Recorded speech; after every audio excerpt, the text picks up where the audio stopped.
Welcome back. We've left the Halloween season behind us, but beware of scammers. Cybercrooks may be trying to rob you of your finances and a jolly spirit this holiday season. Senior tax partner for the Commission ENT, Jeffrey Almanzar, joins us to discuss the frightening facts about the rise of holiday scams. Jeff, thank you so much for joining us. Hi, Kibin. How are you? I'm good. How are you? Doing great, doing great. So, yeah, so we're at that time of the year, when scammers are at an all-time high. They're all over. They're catching you on your phone. They're catching you at your bank accounts. They're emailing. They're everywhere. Pretty much, you have to watch out, with everything that you do right now.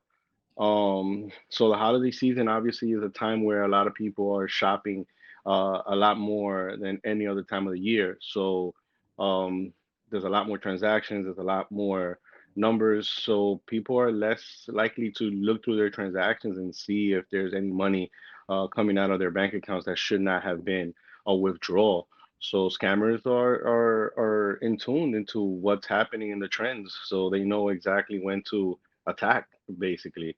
So yeah, the holiday season is the time to really take a step back, at certain points and just look through your transactions and make sure that everything is where it's supposed to be and you're shopping where you're intended to shop. Yeah. So, during my research, I found that online scams are actually the most common way to scam people these days. Why has the internet become such a playground for cyber thieves? Well, it goes with the times, obviously now the internet is a lot bigger marketplace than it was before. And before it was credit cards, before it was people going into stores, going into banks, going into bootleg shops. Now everything's online. Now there's cash apps, now there's Bitcoin, now there's black markets, there's Facebook market, there's a whole bunch of different, markets that people are shopping, and they're pretty much giving people access to their money, and it's a scary time.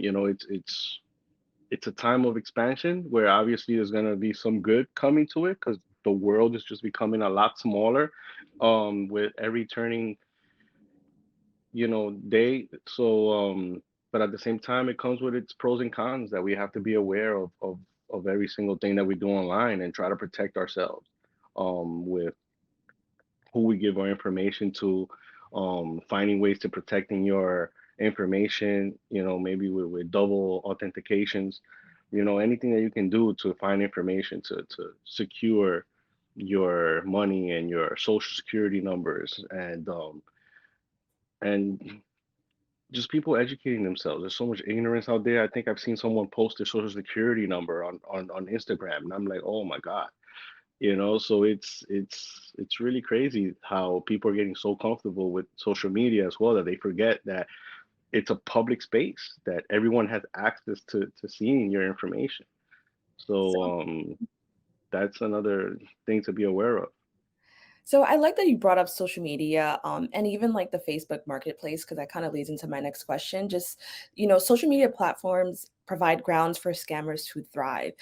Can you just explain the importance of avoiding places like the Facebook marketplace? And I think even Instagram has like a shopping plaza that people can shop at. Right. So, and it's a shame that people are falling into these types of scams online, especially on a big company like Facebook, because you would think that a company like that is monitoring what's happening in these marketplaces, but unfortunately, even I shopped, sorry, at the marketplace and received a totally fake item, and I was like, wow, how is this even allowed, for them to be allow this to happen? But with everything that happens negatively, something positive comes. So now I'm noticing that a lot of these other websites are creating their own type of authentication. So you have companies like StockX, you have companies like Goat, you have companies like, I think even eBay now is creating their own type of authentication where they have this department that looks at the product and makes sure that what they're selling is actually uh, not a fake, or a replica of what they're trying to buy. So that gives these companies, an upper hand because now you have that trust. So maybe in the future, maybe that's something a point of interest for Facebook and the Facebook market. But obviously, people are gonna be attracted to cheaper items that are being sold in these marketplaces for, a lot cheaper. But you're gonna get what you paid for it. I remember back they had something called Craigslist. I mean, I think Craigslist is still around, but maybe it's not as out in the forefront as it used to be before, but that's pretty much another type of market where Craigslist, a lot of people used to post a lot of stuff and people used to get tons of fake items and stuff through there. Um, so yeah, those are little things that you want to look into. Those are the risks you take when you deal with people online. Hmm. So now that we're talking about just like online in general, although it's very convenient, has the rise in digital money transfer systems like Cash App and PayPal, have those places made it easier for people to scam others? Absolutely. So any type of transactions that create this method of interacting or exchanging currencies a lot quicker is going to create a faster, scam artist. So there's people that have Cash App and send me, $50 and I'm going to give you 5,000 $5,000 back. And I'm like, wow. So I guess that's doesn't sound like a scam. So maybe I should do it, but it's like one of those things that if it sounds too good to be true, then maybe it is too good to be true. So you have to look into that. And I see this all the time. There's people, oh, you have to bring in 10 people, to bring in five. And then what happens when the last person quits? There's gonna be 20 people there without any money, and you have to be aware, of when you get into things. And a lot of these people that get into it, they obviously put their money in, so they want to try to get their money back so then they can get out. But then now you leave other people behind you that are pretty much going to get scammed. But just like this is a whole bunch of other scams online and on social media. So what I suggest is that, what we do here, we help people open up legit businesses. We help people incorporate their businesses. We help people open up websites. We help people create business accounts on social media, on Instagram, and try to get certified because they look at these accounts a lot different. When they see that they're selling something to the public, Instagram will look into it and see that you are selling a service that is not going to scam people. And if they see that you're doing any type of foul play, they will shut your page down. So eventually these pages will get looked up by Instagram or Facebook, and then they will be shut down. But unfortunately, a lot of people have already lost their money. So that's another thing to really look into is, who you're dealing with, who you're doing business with, to make sure that you don't get scammed, and try to find references, comments, look into the reviews and Google reviews or Yelp or any of these review websites, you know. So, the FBI found in a study from the Internet Crime Complaint Center that non payment and non delivery scams cost people more than $265 million. So, that's a lot of money. What are the tactics, or what are some tactics that these scammers are using, and how can we like quickly identify them? Wow. So yeah, scamming is a federal crime, So a lot of these people, and unfortunately, um, a lot of people that are dealing with these types of crimes are I would say within the age range of 20 and 30. So it's relatively young, people that are getting into these type of things.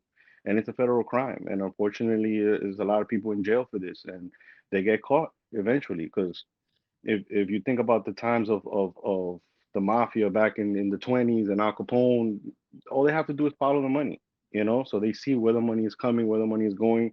They scam somebody. Eventually, that person that's doing the scamming wants to get paid. So they follow the money, and eventually they find the person that did this. Um, so the FBI is they have their work cut out for them. This is something that's never going to go away. They have their own division that deals with the scammers. Um, but for every correction, there's going to be someone else that's going to become a disruptor. So it's an ongoing cycle that's never going to end. There's always going to be a scam to any industry that opens, because people's always going to try to crack the code on something on how to make money off it, you know. So it's something that's forever going to be in active. So we have to keep this mindset that everything is prone to be a scam. You know, unfortunately, you want to have optimistic thoughts, but everyone, even people you speak to in the street, you meet a stranger in the corner, you want to know, okay, who is this person? You know, you want to ask for references. You want to know, have you heard of this person? You know, some people call it gossip. I call it research. You know, and that's just the way life is. You want to be able to do research on what you're doing, you know, before you go ahead and give away your earned money, right? Jeff, thank you so much for joining us. I really appreciate it. And you kind of gave us some tips on what we should look out for and what we should do. How can people stay in contact with you where they can learn more about this kind of stuff? Definitely. My Instagram page is Commission Tax, and I'm always, you know, looking forward to helping people, and you know, pretty much, you know, we deal with taxes and businesses and individuals, but people, you know, they create a relationship with us and ask us questions like this, and what should I do? And you know, a lot of you know, the advice that we give based on this scamming situation is the budgeting. You know, if you're keeping an eye on your transactions and you know what you're spending your money on, you can catch, you know, little things like this. I remember a couple years back, I found this $2,000 mattress was charged in my bank account, and I'm like, wow, I already have a bed. So what's happening here? And next thing you know, it was from Walmart, which is a store that I actually shop at. And lo and behold, it was somebody went into my account and they charged a bet, you know. And I have all the type of security measures. I do everything there is, so no one is safe from this. So the only thing we can do is just keep a close eye, you know, try to check it once or twice a week, go down your list, you know, and make sure that all your transactions are copacetic, you know, however, you know, you phrase that. So it's always a pleasure. Thank you so much for utilizing me for this topic, and always looking forward to seeing you again and the whole Bronx Net family. So thank you very much. No, thank you. I really appreciate it. That's all for our show today. Thanks for tuning in. I'm Kibin Alleyne, wishing you and